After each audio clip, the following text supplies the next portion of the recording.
Hello, this is Danny from CG Dreams. Upon popular request, I've been asked to give you an overview of this project that I did back in 2017 of the portrait of Tyrion Lannister. It seemed to be quite popular, especially that it came from Cinema 4D, because this is not something that you would normally see done in Cinema 4D, being it's really directed at motion graphics. In this video, I'm going to be going through the entire scene, how I set some things up that I feel may be of interest to you, and then I'm going to focus particularly on the hair because I've had quite a few requests as to how I did the hair.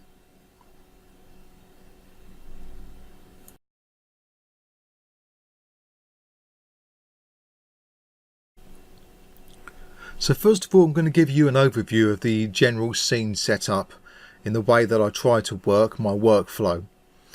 Now, first of all, the version that I'm in right now is Cinema 4D R20. The version that I would have been working in would have been R18, R19, one of the two.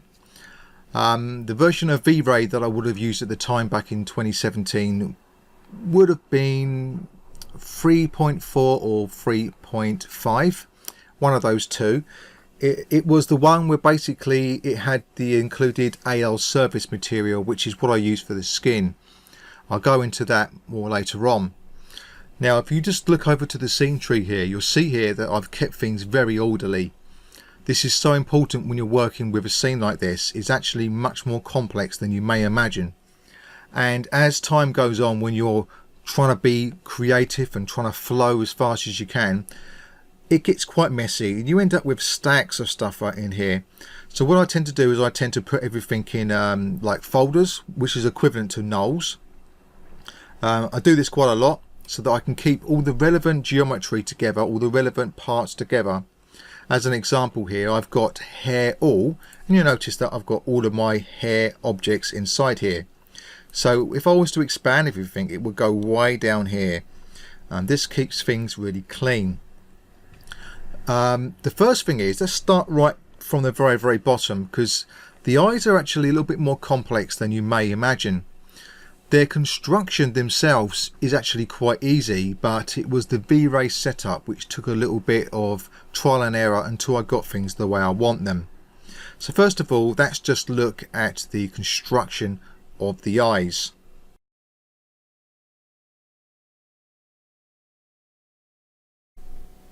The eye construction itself is rather simple, but the V-Ray setup was a little bit more complex because of what I wanted to achieve.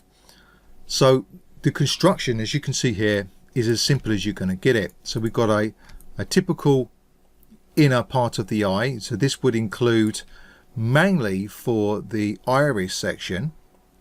You can apply a material to cover the whole entire surface there, so it's going to be included for the iris and the sclera, but the iris was the really main point of concern for this, and this is because the sclera itself was applied as a separate texture.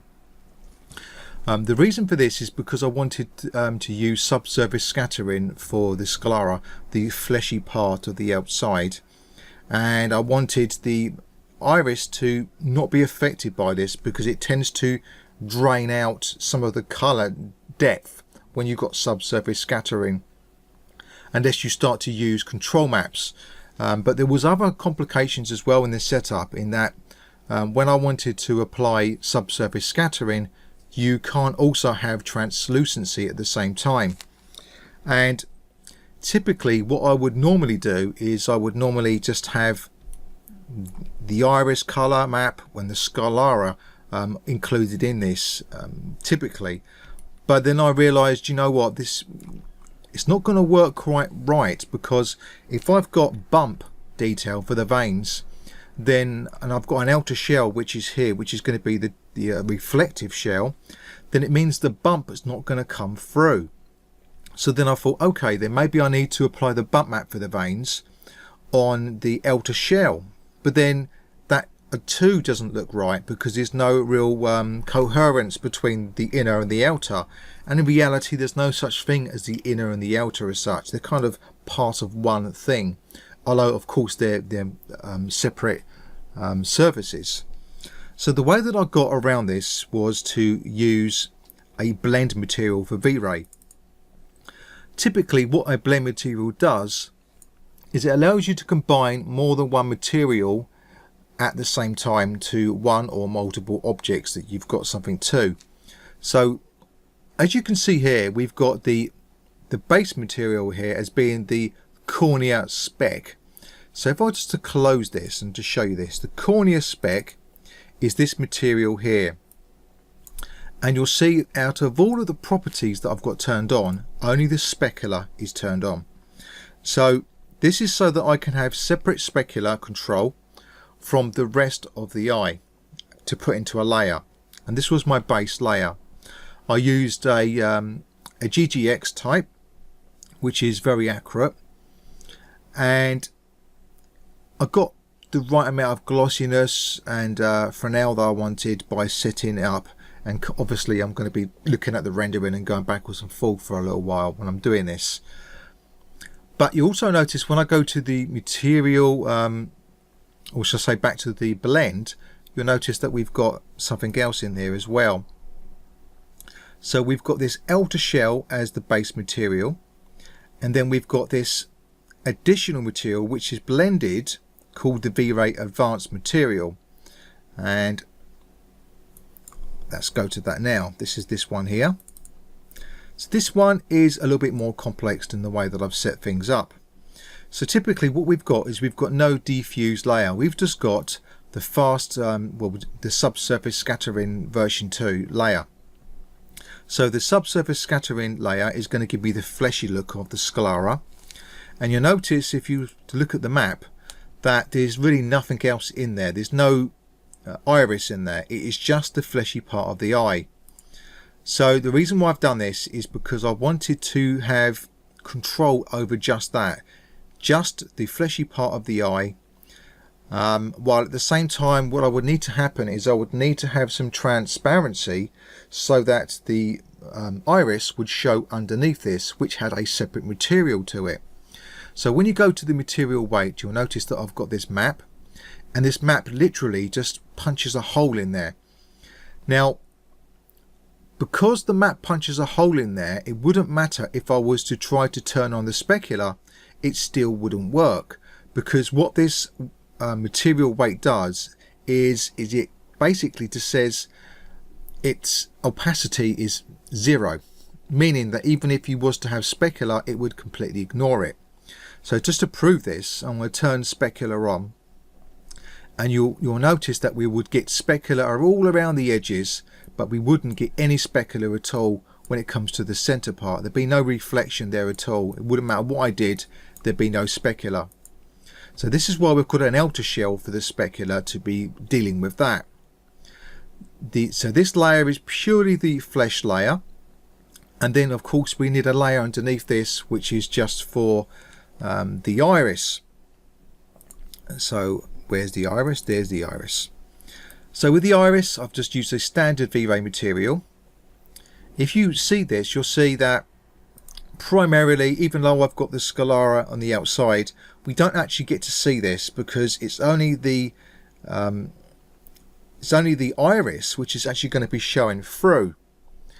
Now, again, another reason why I've kept all this separate is because I wanted to apply some bump to this. This bump is very tight and closely correlating to the forms and shapes of the iris, and this is very, very important that you get this so that you really have got the detail in there reflecting this. It really does look like it should do. I've also applied a modified version of this bump to become part of the reflection for the iris. The reason why I've done this is because what it will do is it will tend to have this kind of refractive look on the eye, like a kind of inner glow to the eye of the detail, and it kind of really does sell it and make it look more believable. I tried all different ways and I arrived at this way because I found that I got the detail that I wanted. So all in all, we've got this blend material which is combining these together. It's combining the iris, or shall I say it's combining the sclera area with the transparency in the middle, and the specular is going to be providing the overall specular from the corona spec layer. So we could, in actual fact, rename this to say sclera. Okay, just to make it more official, we could say that's our sclera in there, and there's our spec. And then separately, with its own material, we've got the iris with its bump on there, which is actually a really nice map for the bump. This bump is using a displacement as well on for the iris. So even though we've got a bump in here, this bump is really for the purpose of the iris, but it also needed some displacement as well. And when you work in V-Ray, you have a separate material to apply for displacement. So the displacement is never within the actual main material itself. It's a separate material, and you can see here the displacement is different from the bump. It's very coarse. It's very particular in the way that it brings certain details out. And these details, these eye details, were used or got from XYZ textures. So I highly recommend that you look at the XYZ texture sets. They're very good, and that's how I done that. So we've got the displacement applied to it. You also notice that I've got these controllers, and what I've done is I've set up a very simple eye rig so that I could move the eyes, and you probably won't be able to see much going on there, but the eyes are actually rotating. If I go back to the main scene, you'll see this in action. Let's just select my face camera, and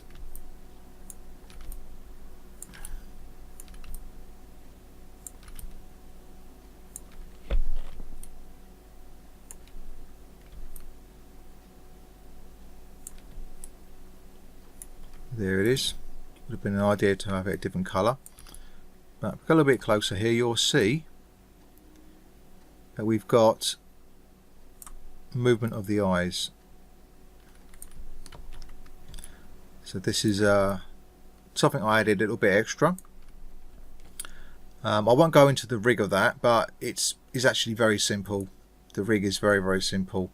It's consisting of making sure that you've got the nulls on the correct axis for the eyes, so that they're actually rotating on the proper axis, in other words in the center axis of the eye. And then I make sure that both of the parts of the eye, the iris and the sclera, is then inside the null, which is going to be the kind of pivot point, you could say, of the rotation of the eye.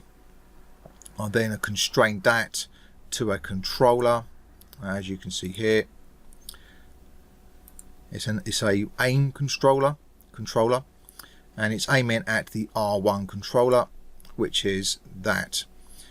So I've got one for each eye, and then I made sure that both the left and the right controllers are within a center main controller if I wanted to move both of them at the same time, so they're equally moving. And that's really all it is. It's quite simple for the rig.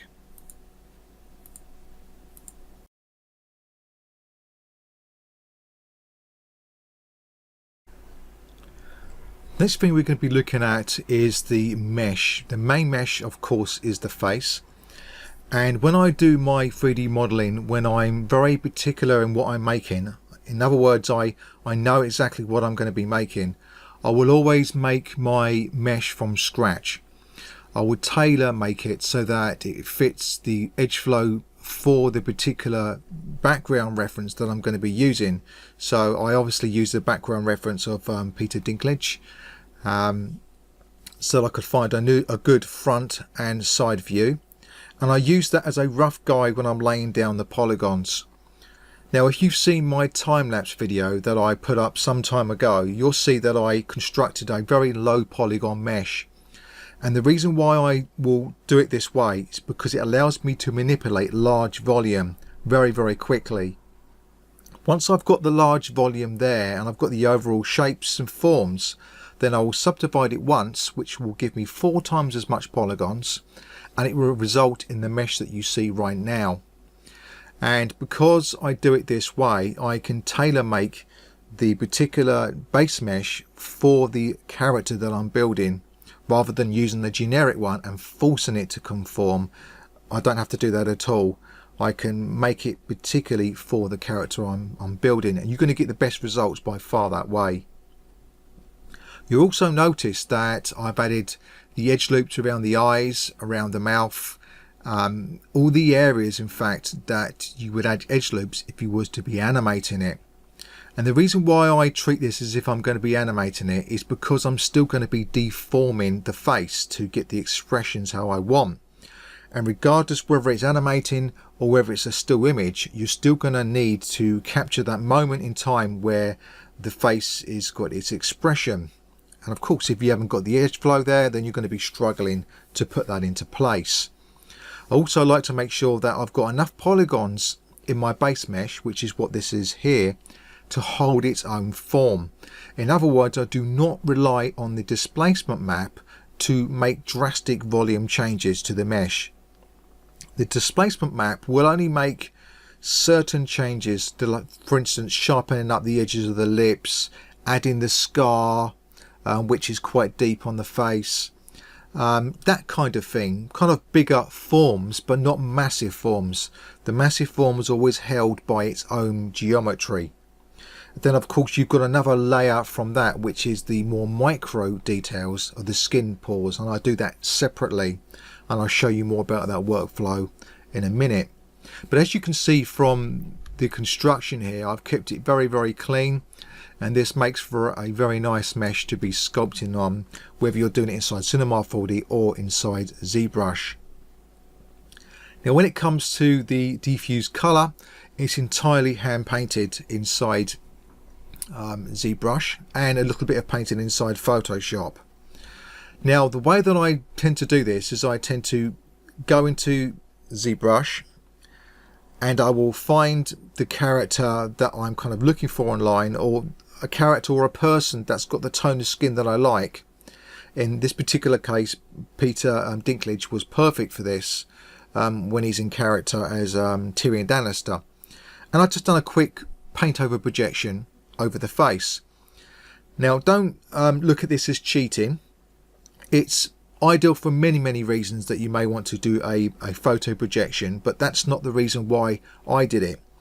The reason why I do a photo projection is because I like to use that as a color palette. I can go around the whole entire head in 3D inside ZBrush, and I can just pick different tones of colors from the projection, and then I just hand paint over the entire head.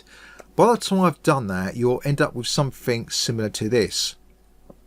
And you can see here the main details really around the face area. I've added a bit of grunge dirt here and there and a little bit of detail. Now a lot of the detail is really focused around the face area because I know that the rest of the area is going to be covered in hair. So you don't have to put the detail in the entire model everywhere that's not going to be seen, and this is a good demonstration of this. Now what you're seeing here is you're seeing a combination of hand painting and going into ZBrush and using a mask for the detail. And what you can do is you can actually force a mask in based upon the surface detail, and then you can inverse that mask so that you've got all of the skin pores that are basically unmasked. And then what I will do is I will then put a little bit of darker toned, like a dirty sort of colour that may be getting trapped in the skin pore, and that is why you can see this detail. Go a little bit closer here. It looks like it's got real skin tones in there, but this is all from doing what I said. I've just basically had the displacement skin detail that I'd done later on. I didn't do this mapping until much later on, and I'd used that skin surface detail to actually add a layer of dimples, you could say, or into the actual proper places where the displacement's actually going to occur on the surface of the face, just by using the mask and inverting it inside ZBrush. It just gives me that little bit of extra detail. But as you can see here, I haven't really gone for a massive amount of detail. I mean, this is only a 4K map. I believe the final one that I used was a little bit bigger than this, but this was a 4K version of it, just when I was doing a smaller render. But I always make my maps way bigger, so that I've always got the option to go down smaller.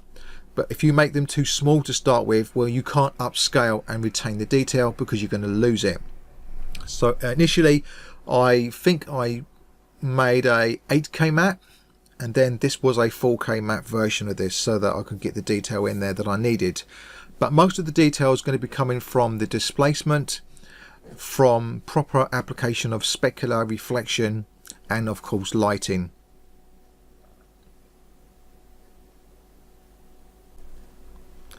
When I'm trying to get the likeness, I make sure that when I'm working between ZBrush and Cinema 4D, that I've got the perspective set up accordingly, so that I'm making the changes according to what I'm really accurately seeing.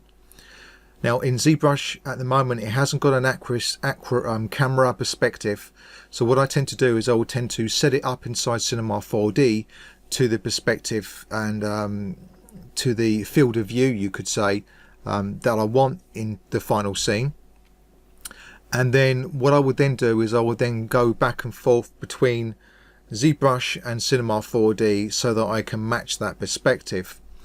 Now the way that I match the perspective is I would get a screenshot such as this, and then I'll bring it into ZBrush as a backdrop. I would scale down the geometry, and then I'll kind of move it to the side of the backdrop, and then I would adjust the perspective with inside ZBrush until it looks round about right.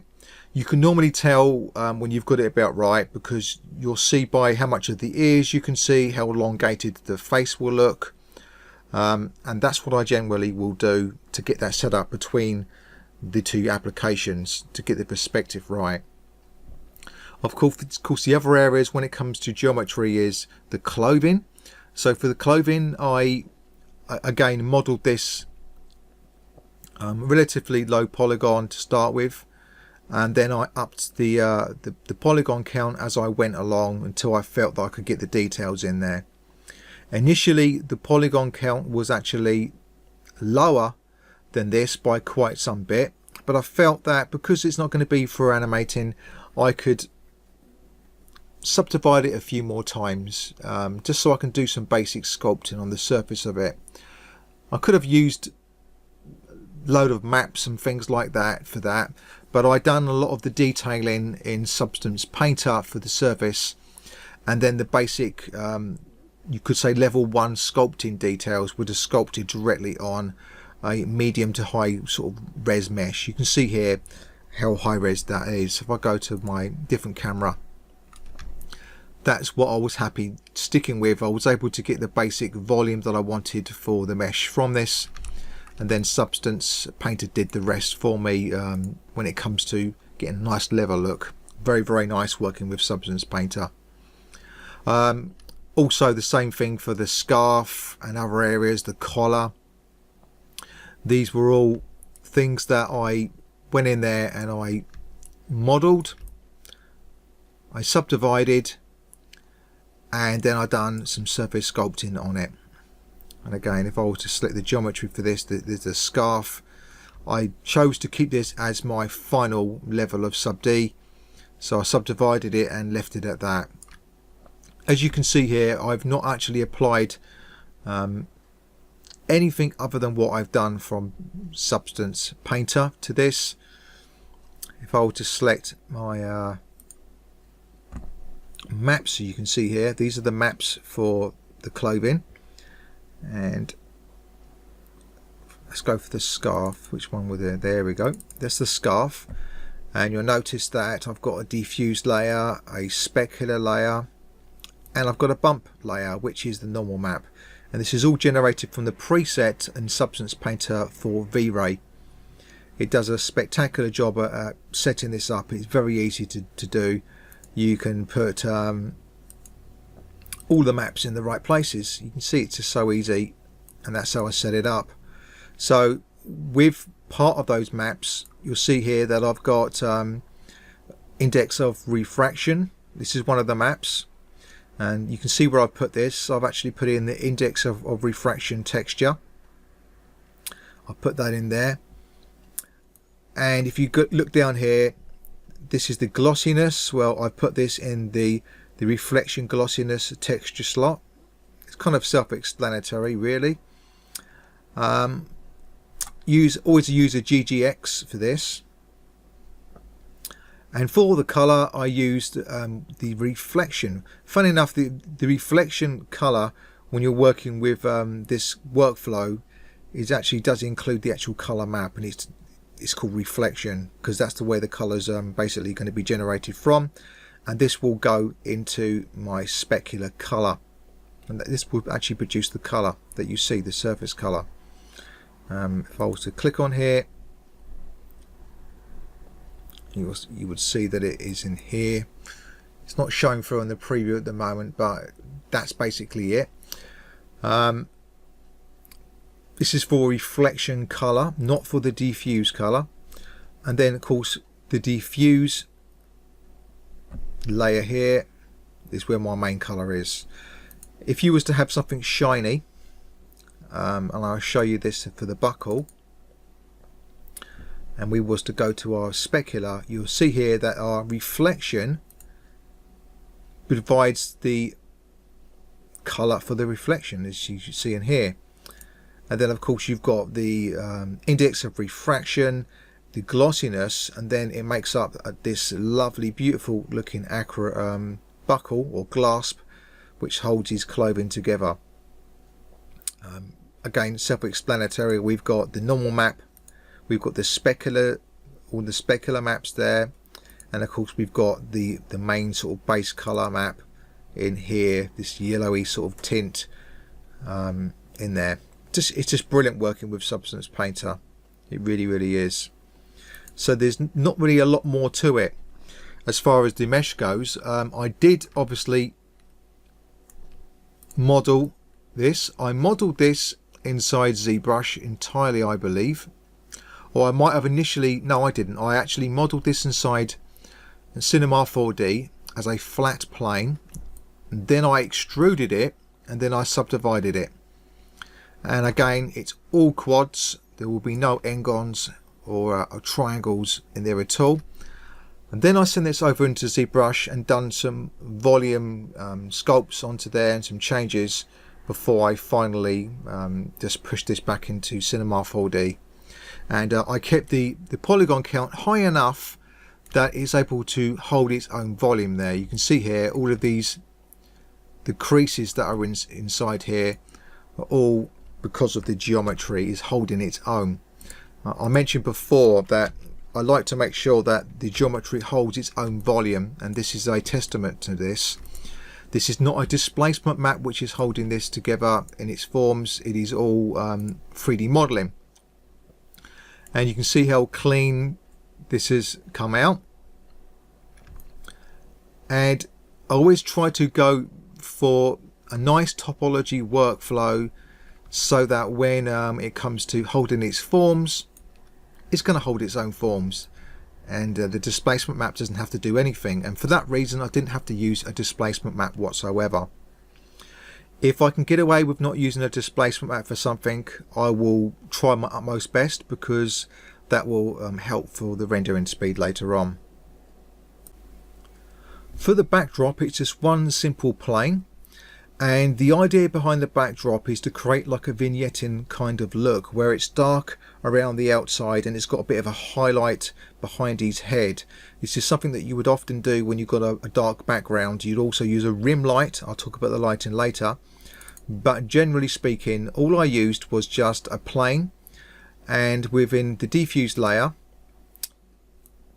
I used this gradient and I added some turbulent octaves. I set it up so it kind of give me a cloud kind of look. If I was just to show you this and expand this, you can see how I've achieved this look. And it's just by using the gradient. It's as simple as that, and it give me this nice look to it. I made sure that I didn't have no specular, so there's no reflections of this, because there's quite a bit of lighting around this area. I just wanted something that was just going to be reacting diffuse only, and that's really it for that.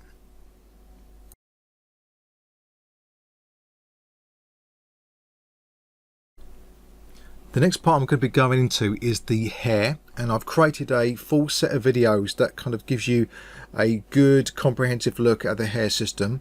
There's a ton of features within the hair system within the studio version of Cinema 4D. It is really a fantastic hair system, but to get the most out of it, you really got to understand how all of the features respond so that you're able to get predictable results.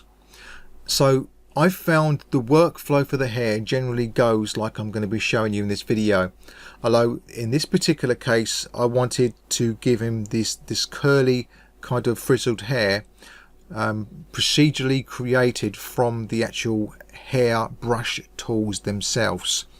And I'm just going to show you the difference between doing it on the actual guides themselves or procedurally doing it on the hair. They work a little bit different. So to show you this, what I'm going to do is I'm going to expand all hair, and within here you can see here that I've got many layers of different parts of the hair. And I'm going to show you these all at once so we can see what we've got. Now for the layers of hair, I initially started with just the main hair, as you can see here. Now the main hair layer, if I was to move this, if I can, no, it's not allowing me to move that, but that's okay. The main hair layer that you can see here is producing the bulk of the hair, and you'll notice that the guides, which are highlighted in blue, are actually forming this curl of the hair. And the way to get the curl of the hair is to use that particular brush. So what I'm going to do is I'm going to go to my own custom layout, and my own custom layout will show you the brush that I used. In fact, I haven't got my custom layout yet put into R20 yet, so I'm just going to go to where they normally are located. That's fine. So we're in the brush tool. Let me go to the hair tools here, and this one here called curl is the one that I used for this. It's gonna, because it's a brush, what it's going to do is it's going to be doing the manipulation to the guides itself, whereas you can also do the manipulation to the hair material. And this, what this does is this will do anything regarding to the hair that gets produced. Now the guides are going to give you the initial shape, but you've got things like thickness, you can manipulate the length and the frizz, kink, and so on. So you could generate this kind of look for the curls within the procedurally done on the hair itself, but I chose to do it on the guides. So that's the kind of method that I chose, because I found that I had more control doing it that way. So going to another scene, I've just added the hair to the whole object there. I'm just going to take you through a few things here. The first thing is I would set obviously the length. Then I would set these segments. Now to do the curling, because you're doing the curling on the actual guides, you're going to need enough segments to hold up to the scrutiny of the curling. Otherwise it's just simply not going to work. So as an example, if I was to use the curl now, you'll notice that it's not really getting the results that I want. Not at all. If I was to go back to the hair object and increase the segments significantly in this particular case, and then apply this, you'll see that we're getting much more predictable results, as you can see there. Now when you're inside this curl brush, because it's all procedurally done, you can choose the strength, the tightness, You see it gets really tight. And also you can apply how it affects it on a particular axis. And this is what I done to get the Tyrion Lannister's hair to curl on the particular axis that I wanted. So let's just undo this for the moment, and I'm just going to drape this over. I always use the move brush to start with and turn on collisions. I'll up the collisions a little bit to 0.5, and I'll just drape the hair down. It gives me just a general start off for things. It allows me to move it roughly into place. You can also dynamically drape it, but this is what I tend to do myself. And then we can just go into this tool here, this curl tool. And now go a little bit closer.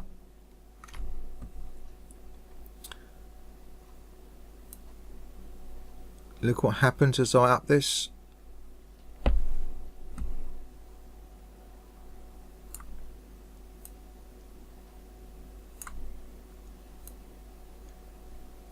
You can see this, the effect that it's having on this.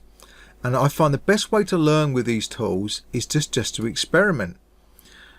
If you want to really understand what's going on with something like this, what you can do when you're initially learning these things is to go and have the guide count to 1.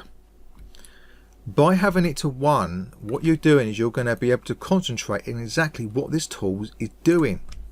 You can see here what the tool's doing, and then you're able to experiment.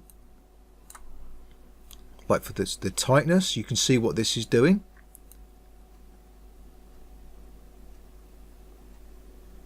Look at that, you see that? This gives you the curls all the way up through the hair.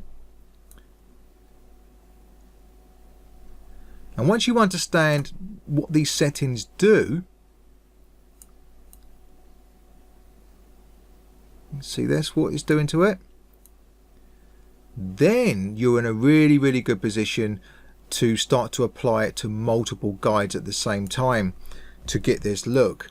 And of course, when you go for a render, then you're going to have the hair that's going to basically correlate with that. Of course, it's not going to do it right now because the area in which the hair is grown from is the whole entire area, so that's not going to help us too much.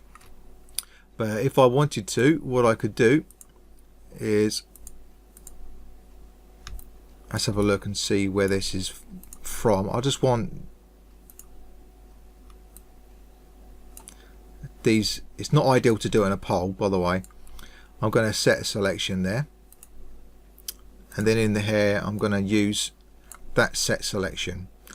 I would also use in the editor, in the display, I'll change that to hair lines.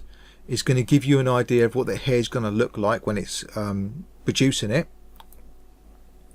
We don't need nowhere near as many, just for one guide for this. Let's just bring this down. The segment count is going to make a massive difference on this as we bring this up, as you can see. And obviously, what I tend to do is when I'm trying to work out how many segments I need, I will look at the hair, and when I can see movement, I can see here that it's making or taking some advantage of having more. But you'll get to a point where you'll see nothing happening, so you'll know then, you'll think, well, there's no point adding more because it's not making any difference, and that's when I would kind of stop. I'll do exactly the same for the hair. You can see here the hair looks kind of really boxy looking, and when it starts to look really smooth, that's when I would tend to stop and leave it at that. I also take into consideration the length of the hair. The longer the length of the hair, the more segments you're going to need when you're kind of adopting this kind of hairstyle. And keep in mind that you've got these other brushes. You can use these other brushes to still manipulate what you've already done. You can see I can pull it out. In this particular case, it's from the tip. Use the move brush. I've got it in the tip mode at the moment here. The tip mode's good to get the general style down, and then I would typically change it to a different selection type, and I will take it from tip to guides. That allows me to manipulate it and move it out to get the overall look that I'm after.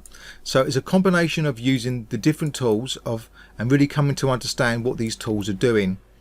Finally, what I would do is with the brush, it's got multiple modes for this one single brush. If you were to go to the mode here, you've got move, twist, repel. Smooth is one I will use a lot, because what it will do is it will generally take out any little kinks that I don't want in there. And then I would go back in there again and maybe apply the curl again to get it exactly the way that I want it.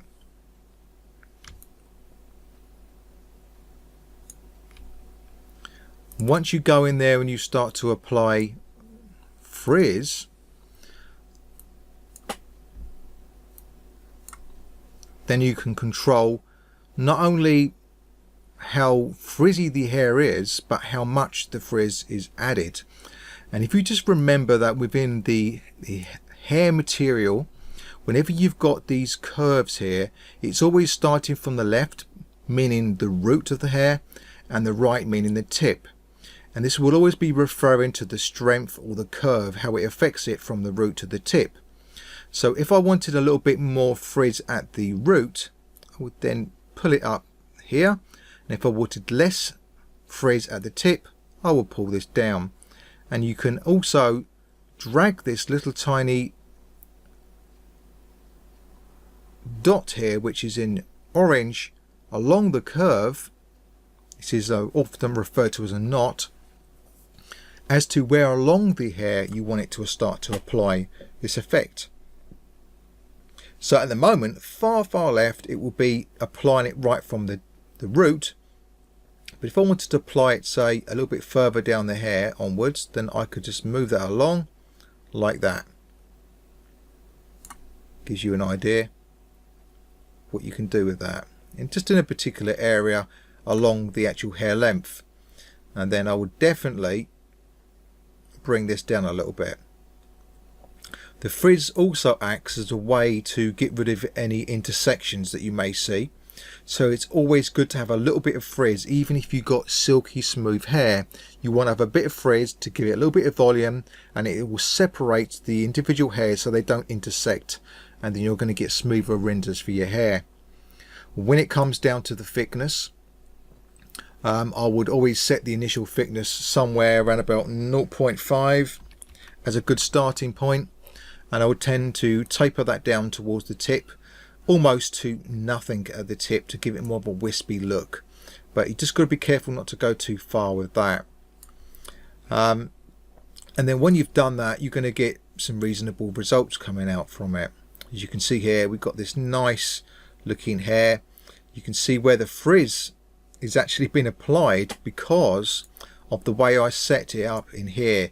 This will tell us from the root to the tip, and where along the entire length of the strand of hair is going to be applying it. So if I wanted to apply it all the way from the root and then apply this, you'll see what it's doing here. And it's taking into consideration obviously what the guide is doing as well. So it's really good. So I would always tend to get the initial style down with these brushes here, and then what I would then do is generally start working on the thickness and work my way down. For instance, for the length, I would want a little bit of variation, and generally the reason why you would want variation is because when you look at the tips of the hair, they will generally look as a bad hairdresser has literally gone straight across the x-axis of your hair, you could say, in 3D terms. And generally when they're kind of layering, when a barber does layering, it tends to go up into the tip rather than across the hair to get this like 100% perfectly tight line. So a way to get this hairdressing, proper hairdressing look where they're doing the layering, they actually cut up into the tips of the hair to give it a layered look, and that is what this does with the length. The more variation you give it, the less it's going to have all of the hair tips the same length, and it generally works quite well. I would also apply this to this one here, the scale.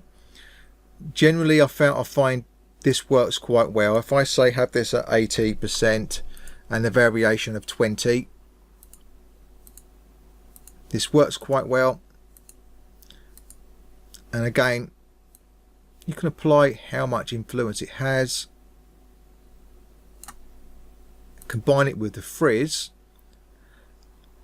and the length, and then you'll get something that looks like this. This is obviously very, very frizzy at the end. This is down to how I initially done the guides and how I've set up these other parameters. But the way I advise you to learn the hair system is to go through the videos that I've made already, then refer to the user guide. The user guide inside Cinema 4D is the best that I've seen in any 3D application, in fact any application, because all you have to do is just right click and go to show help, and it will bring up inside the manual that particular feature so you can read up on it. And it's so well integrated, and it makes Cinema 4D super easy to learn, even in complex areas. So if you was to use the combination of that, the videos that I've made, and do what I said, just have one strand, have a look at how things respond, and just experiment and play with things, and then what you'll start to do is you'll start to get an idea of how things react. A good example of that would be with clumping. Clumping can be quite complicated, and even when you read it in the manual you can look at it and think, how am I going to work with this? So what I done was I just said, okay, then let's just get a few guides and see how the clumping's working for me, and I done a video on this dedicated to this, and I generally found that if I whack up the count to 100%, the clump to 100%, I'll take any variation out to start with, leave the radius, and then when it comes to this here, this clumping, the lower the value, the more clumps it's going to make from the hair that you've got overall. In other words, it will make multiple clumps. And I found that this is just my workflow. It may not be the workflow which is recommended, but I'm getting predictable results every single time by doing this, and I get the amount of clumps that I need. I just lower this limit, and then I use the radius for the tightness of the clumps. And of course, if I want to go any further than this, I can say, well, I don't want no clumping right at the roots. If I was to include roots, I'd say I want it a little bit further down, so I would start my clumping a little bit further down from the roots, and then finally having most of the clumping at the tip. And let's just turn that on. You're going to see a lot of clumping going on here, because obviously I've not really got a lot of guides in there for you to kind of show you this, but you'll notice the higher the value, the less clumps that it's producing, and the lower the value, the more clumps it's producing. And when I render this, we'll see here that it's pulling it apart, obviously in combination with the frizz and everything else that I've done. But you can see here, even from this explanation that I've showed you here, how I'm able to achieve this. Now if I wanted to do it a different way from this, let's say we will go to here, we'll take out the clumps, the frizz and all of these, we just leave our thickness there, and we go about it a completely different way. We straighten that out, and we do it procedurally on the hair but not on the guides. And then this is where you would use the curl. It's got a lot less, as you can see here, a lot less control visually like you do with the curl brush, but you can still do the same thing. Again, I say for instance I want it to curl right from the roots right to the very tip. It's got a very similar way in which it works. It's just if the results are going to be what you're after. That's really what it comes down to, if the results are going to be what you're after. And you can go from like the world angle view, and I like to have a custom, so if it's on the y-axis like that, then it's going to start to curl from that axis there. And then watch what happens if I start to increase this. It's going to start to curl it. And this is a procedural way of doing this. Again, if I was to move this along, it wouldn't start to do it right from the root, but it will start to do it from kind of the mid-range up to the end. So you can see here how I'm able to work with this. Change the axis, works entirely different. As you can see there, it's working on the x-axis here, got the z-axis. I'll stick to the y. Not making much of a difference in there at the moment, but again, it is down to you to look at the variation that you can get within this. Now, curl isn't the only one that you would use for such a thing like this. You would do something like the wave. This gives you the similar control as to what you can see from the curl brush. I'm not going to go for all of these, but again, it's easy to see what's going on when you just add one of these guides, and then you can just see exactly what it's doing. I like to take out variation when I'm experimenting, so I can see exactly what it's doing. And if I was to increase this, you can see what's happening there, and you can see what's happening with the X and the Y scale. And the way that you would notice this is by rotating around, and you'll see how it's affecting this.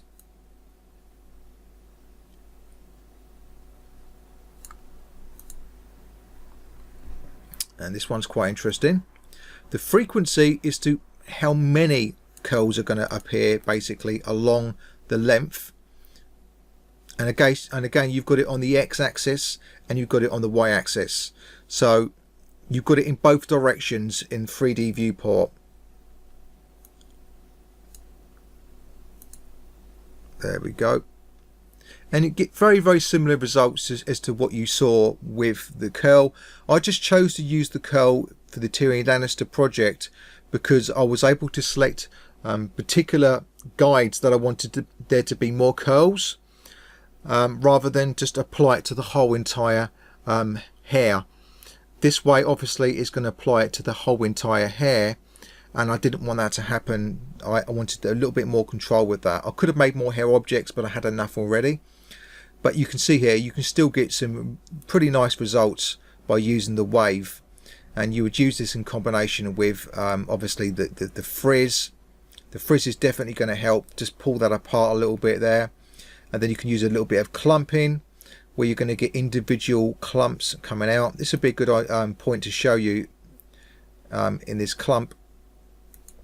When I raise this, you can see we've got less clumps. Kind of goes one clump, and then two clumps, and we've got three. And you can see the more we do, the more clumps we're going to get by going down. And this is the little workflow that I found myself by thinking, now that's just ramp everything up to the top and to see what we get. And you can even see from what I've done here, using the clumps, using the wave, and a little bit of curl thrown in there for good measure.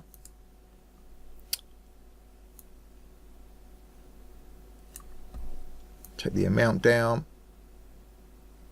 You're going to get that look that I was creating, and we can then, once we see the drastic results happening and we say, yes, I know what it's doing, we can then just bring the clump down, add a little bit of variation.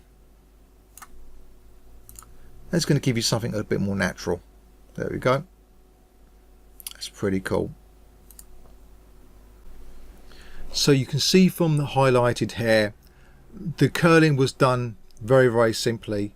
I just used my curl brush, and you'll see the settings that I use for this.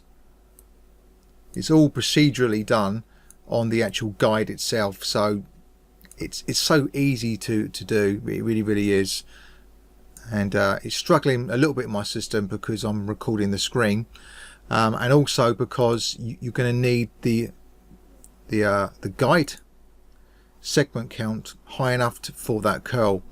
And the higher you go, the more it's going to be able to apply that curl in the way that you want. But as I said, what I tend to do in this particular project is I decided that I wanted some curls to be more curly than others, and so then I will go to the simulate hair selection and use my live selection, and I'll just select just some of the guides. Let's go to the guides. I'll select some of the guides, and then I would apply a bit of the curling. Then I'll select some more guides, maybe along the fringe area here, and I'll apply a little bit less and adjust those settings. You can achieve the similar results both when it comes to procedurally for the hair or procedurally for the guides. It's up to you. I chose to go this way in my particular case, and it was as simple as that. If I was to then bring on the other parts of the hair, you'll see that I worked on the fringe, and for the fringe I believe from memory I used the clumping for the actual guides itself. You can do clumping again procedurally for the hair itself, but I chose to do it in here. And let's just go to the hair, we'll soon find out. No, I didn't do it in there. As you can see there, there's no clumping applied, so this means that I would have done it inside here. And you can see here that I've done my clumping, and in the previous part that I just mentioned, in the other scene, you can see what I've done. I've just whacked up the count, the clump to 100%, and then I've just tweaked the limit to how many clumps that I wanted, and it produced these results, and that gave me my fringe of the hair. And if I just to bring up an image here, you'll be able to see this. So let's just bring this up, and we will kind of break it down. So the areas that are highlighted in white are the areas that I'm kind of highlighting here. So I'll deal with the face in a minute. Let's just have a look at the hair. So where do we start? Let's start here. This looks like it's the main hair. This is the fringed area, brows, and then we've got some extra finer brows that are added on top of that for the more thinner, finer brows. So there's two layers to that. And on this one we've got some peach fuzz there, and I'm going to show you more about that. Yeah, so I'm going to show you in the scene itself. So you'll notice that each hair has almost got its own hair material, and this is so that I can have independent settings over each of these. It's very important that I've got that. For instance, if I go to the brows, go a little bit closer there, the hair is obviously going to be entirely different to the main hair. It's much shorter, and the brows have got its own material. All I need is a little bit of frizz on there, and that's it. Nothing really that much more to it than that. I've also got the thinner brow layer. If I turn that on, and funny enough, the thinner brow layer, it may look as though there's loads and loads of hair there, but when this renders out, it's very fine, and it gives the realism to that. So if I was to go to this one here and go to the thickness, it's 0.02 thickness, very thin, and look at the curve here. It's producing very fine hair there, and here you can see it right down the lower part here. Very fine hair mixed in with the thicker hair, as you can see there. And we've got all these layered together, and I will show you how I set up the actual shader as well in a minute, but let's first of all go back to look at the rest of the hair that we've got in the scene. So we've gone to the brow, we now go to the bearded area, and when you see these areas here that I'm kind of highlighting, you always notice here that when you go to the guides, we've got a polygon selection. So there's always an area that I'm kind of growing it from. Now this doesn't necessarily mean that I'm not using any maps, because I am using maps so that I can control exactly where within the area it's going to be growing. So just to show you this, if I go to my main Tyrion Lannister head, there is the selection set for the beard. Now it's only a general selection set. You'll notice here that it goes kind of staggered along the polygons. If I was to just rely purely on this, I'm going to get hairs that are going to be just going along with this kind of polygon selected shape, and that's not going to be entirely helpful to me unless I kind of create a separate kind of overlapped like a scalp cap version of this. That's not the way to do it. The best way to do it is to have the hair growing roughly from the area that you want it, and then use growth maps. Now you notice here that in the guides and inside the hair I've got a map, and I will show you this. They're the same map, and this one's for the brows. We go for the beard, click on edit image, there we go. Very simple map. You can see here that what I've done is I've literally just gone into ZBrush. You can do this inside Cinema 4D, and I've painted where I want the hair to be growing from. I've used dark for 100%, and I've gone to like a slightly grey just under the lips, so it's less density in that area. And that's what we're basically creating. We're creating a density map basically where we want the hair to grow from, and yeah, it responds fantastically to that. And of course, when I was to go in here, if you find that your map's not working, it's working in reverse, all you have to do is just change this black point and white point around. So in other words, if it was initially say 0 there and a 1 there, it'll be everywhere else other than that. Of course you've got a selection set, it's within the area as well. But if you have it in the right place, it's going to apply the hair only to those selected areas according to the map that you've got in there. Now you may be asking, why have I got a map in the guides and in the hairs? Well, this is because I want to see exactly what guides I'm going to be dealing with when styling it. Otherwise I may be getting guides that are not going to have any effect on the final outlook. So what I do is I apply it to both the guides and the hair, so that I can visually see the guides that are really having an effect on the actual hair that is going to be rendered.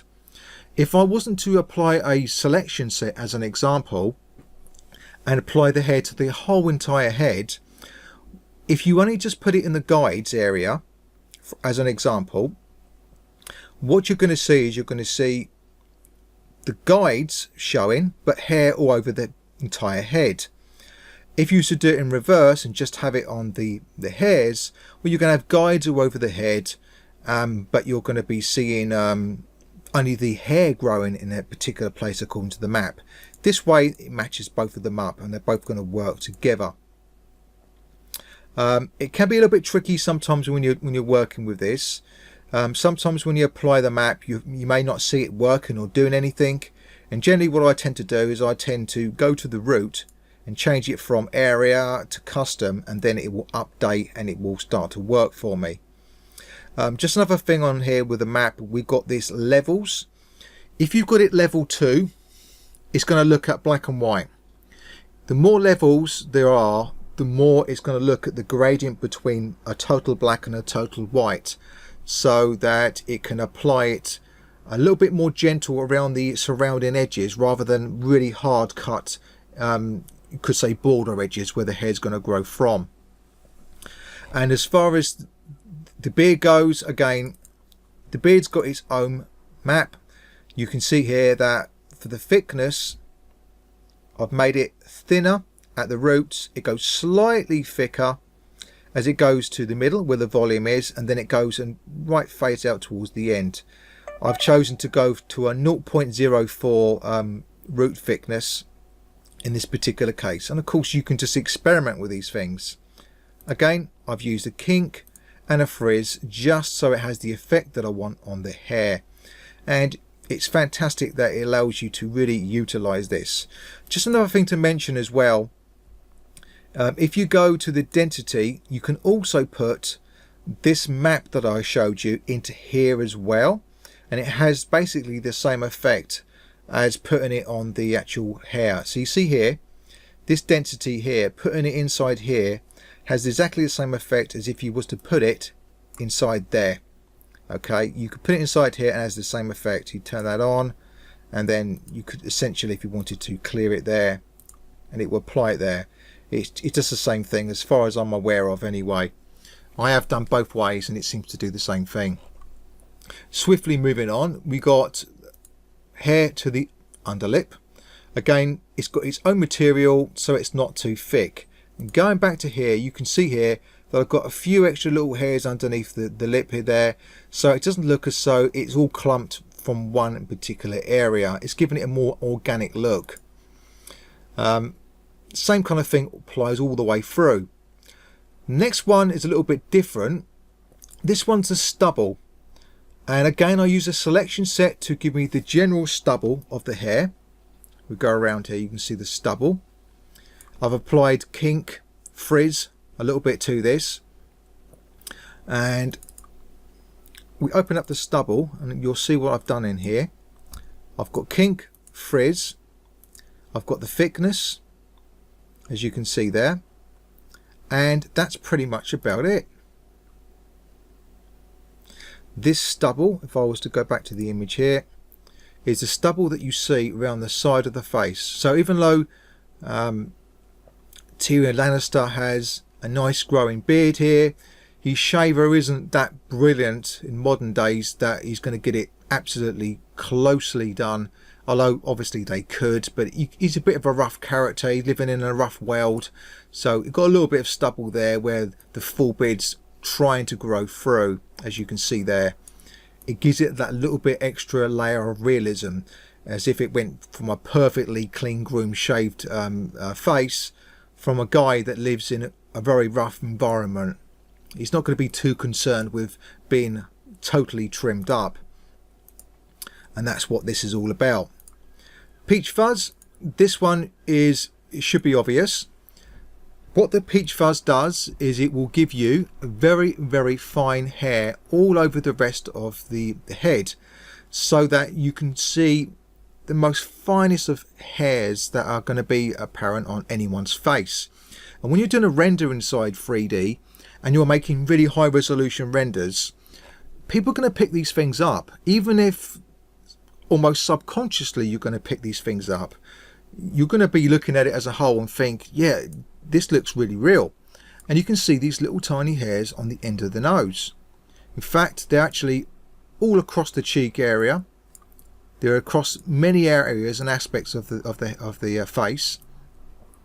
On the neck, you can see them. I could have added a bit of stubble to the neck. In fact, it would have made it look even better, but I'll kind of save that for next time.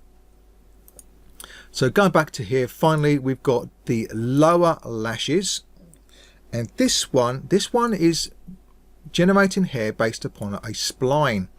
So what I generally would do is I would select the geometry, select the edge in which I want the lashes to grow from. I didn't do an upper eyelashes because you really couldn't see them, so I just done the lower lashes. I selected the edge, and then from one of these, there we go, that's the one, edge to spline. I selected edge to spline, and what it would do is it would make me a spline which is exactly in the location of where the edge of the eye is, the bottom of the eye.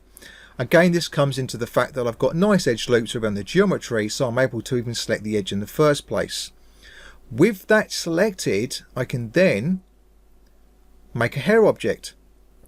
And then if I just select this hair object, wherever it is, the lashes, you'll see here that I've got spline uniform, which means it's going to uniformly create these guides all the way along the spline, which is exactly what I want. And then I will choose exactly how many of a count that I want to be appearing across there. And then the rest is all down to clumping. I'm not sure if I've done any clumping in here. I did.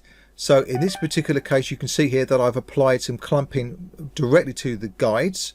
You can see some of those guides are clumping. And the way in which I've done this is I used my live selection. I selected a couple of guides, and then I would either use the clump here, this clumping brush. You can see here we can pull it together. And then I applied an overall clumping within the material, the hairs, clumping. And of course, again, to finish off, I will go in there and add the correct thickness that I want, the right length that I want, and a bit of frizz as well. The frizz you can see here, all mainly at the tips, just to give it a little bit of realism. I should have maybe adjusted the length a little bit more because it did look a little bit too uniform. So for instance, if I went in there and adjusted the scale, you can see instantly it's making it look a little bit more realistic in the way that it applies that, just by adjusting the variation there. So there you go.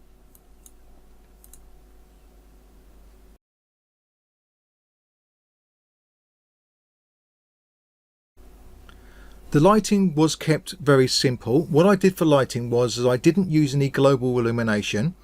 Global illumination can give very realistic looking renders, but what it can also tend to do is create what's commonly known as a feel light. And it can take away the dramatic shadows that you can maybe want sometimes. And in this particular case, I wanted it to look very grungy and very dramatic. And the best way to create that kind of look is to use very little, if not no, global illumination, and rely on just the direct illumination to produce these more darker, harder shadows. You can use a combination of both, but I chose just to use a simple 3-point light setup. So let's have a look at this 3-point light setup.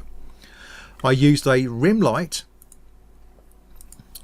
Let's just select that. Rim light, I use a rather large rim light, and this will generally create a nice rim around the edge of the hair and across the shoulders.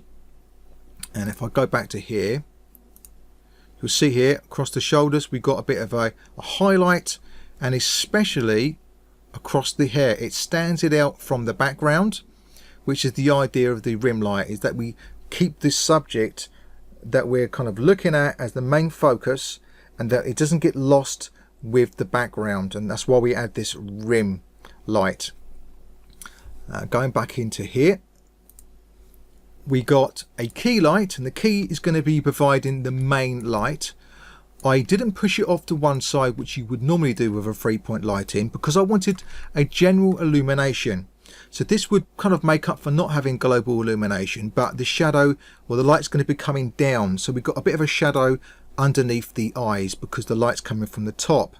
It's given overall global illumination, but it's not using GI. It's just basically hitting the light down from above, but it's creating these nice shadows in there. Another thing to mention as well is that the smaller the light, the more softer the shadows are going to be, or the more harder the shadows are going to be, shall I say. And the larger the light, the more softer the shadows are going to be.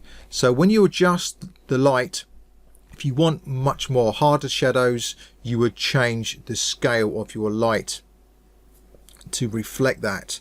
If I was to make that really small light and increase the intensity, you're going to have much harder shadows. Finally, because I'm not using global illumination or any HDR background, you see there's no background there, there's not really much to be highlighted in the eyes. So what I did was I created just one separate light. I called this a speck light, and this speck light in the settings here is only going to be affecting specular. It's not going to have any influence at all on the diffuse of the face. And if I find this setting in here, you'll see here that I've got it to affect specular, and this is in the common tag of the V-Ray light. It's only going to affect specular only. I've turned off effect diffuse, as you can see there. This way it's going to give me that specular highlight for the eyes. Very slight, but that specular highlight is all from, and indeed the lower little tiny water line here is a specular highlight, particularly taken from this light that I've got there. In other words, it wouldn't be there if it wasn't there. And going on that what I just mentioned here, you can see here that I've actually added, let's just jump in here, this water line. This is a water line that I've added. It was extracted geometry from this geometry of the lower lid, and it was subdivided once. And the lacrimal cranuncle is actually what many people call the tear duct area. And again, I made sure that the tear duct area had accurate anatomical form. And I'll just show you this. There's two areas that are coming out.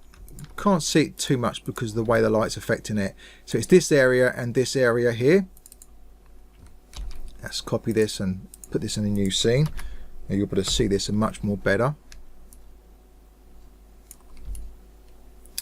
Okay, there we go.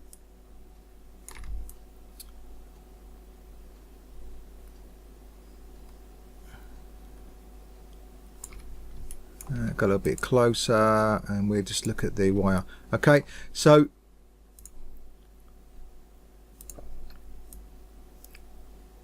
look at this. This area here is bulging out, and this area here is bulging out. If you look on the anatomy of this area, this is what's going to produce the double highlight that you're seeing in my image. And you can see here that you've got the highlight right on the inside, and you've also got the highlight just on this inner part of the lacrimal cranuncle. So the lacrimal, have a look at it up, lacrimal cranuncle, and you'll see this. Very good thing to look out for. Let's go back for that. What else can I mention here? The final thing that I'm going to mention here is to use multi-passes. It may be one of those things that you avoid because it may seem complex, but you really should be using multi-passes when you're doing something like this. You need that additional control when it comes to the final render, or for post work should I say. So what I do is I will go into the V-Ray bridge and I'll go to my multi-pass manager, and you'll see here that I've got a multi-pass for lighting, subsurface scattering, which is basically including my whole diffuse, and reflection. Then I've got a separate pass for the backdrop.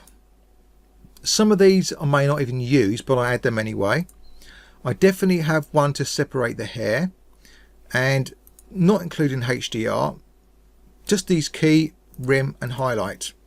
Now what I want you to see here is that the mode that I've got these set to here, the type is set to specular.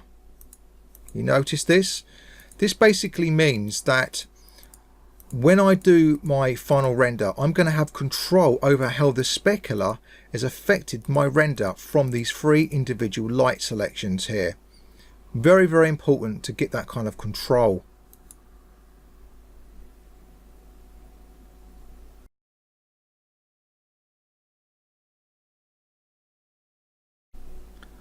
Just wanted to create a final chapter on post work. As I already mentioned, it's really imperative that you do multi-pass rendering. This allows you to composite those multi-passes inside Photoshop or another such program like this, where you've got that extra bit of control to add that little bit of pop to your final image. As an example here, you can see the multiple layers that I'm using, and you also see that I've got these masks that are added onto these layers. What these masks essentially allow you to do is allow you to paint in or paint out the intensity of the effect that it's having. As an example here, we've got this lighting. As you can see, if I turn this off, you'll see the effect of this in a moment. Make sure all of these others are turned off at the above here. Okay, and if we turn the lighting off, you'll see the effect that it's having on the image. So the lighting is producing some of the colour for the eyes. It's also producing the highlighting for the hair. And what you can do is you can go in there and you can paint where you want the highlight to be more or less. You can also do any colour corrections that you want to the actual eyes, for instance. So because the colour is found inside this lighting, what I can do is I can go in there to the eyes and maybe apply a little bit more colour intensity into there. So for instance, if I go to the dodge, you can just go in there and you can add a little bit of fake refraction in there. And what this dodge does is it basically lightens up an area that you're painting. And I'll just do this in a bit more of an extreme example so you can see this. So you're faking refraction, and this is going to just help things pop a little bit more. I tend to want to do as much as I can possibly in the final render so that I've got less post work to do if I have to redo the post work again. For instance, if I have to do a larger render. But you can also do things in here like go to the mode of colour and add a tint of colour that may want to make it pop a little bit more. So if you wanted to have a bit more greeny bluey eyes, you can just go in there with a low opacity and just go over there and add that. Now, obviously this is looking very unrealistic to what I'm doing now, but I'm doing it so it can really be seen in the video. So these are the kind of things that you can do on a per layer basis. You can see here I'm affecting nothing else. I can also go and, as I said, create this mask for this layer, and what essentially it does, between a value of black and white or somewhere in between, it allows you to paint in how the lighting is affecting different areas of the face. So as an example, if I select a black color here and I add my opacity to 100% so you can see this, just look what happens when I go over this moustache area. You can see here that I'm actually painting out the effect of lighting it's having on this moustache area, so it is appearing to be more dark. Do it on here, I'm painting out the highlight. Now obviously we do want the highlight in there, but you can see the kind of control that we have, and this would apply to anywhere on the face. Again, the same thing for the reflection. If we go to reflection and turn this off, you can see the reflective highlight spots we've got in the eyes.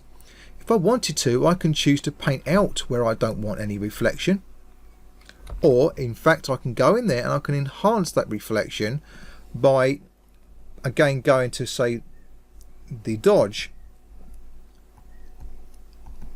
and you can see here I'm able to bring the highlight out stronger. So this is the kind of thing that you're able to do inside Photoshop, and if you didn't have it right within the initial render, you've got a lot of work to do. You probably have to re-render the whole image again. So moving down here, you can see we've got the ability to mask out the hair, the face. I'm able to adjust what the key light is doing, again with this mask.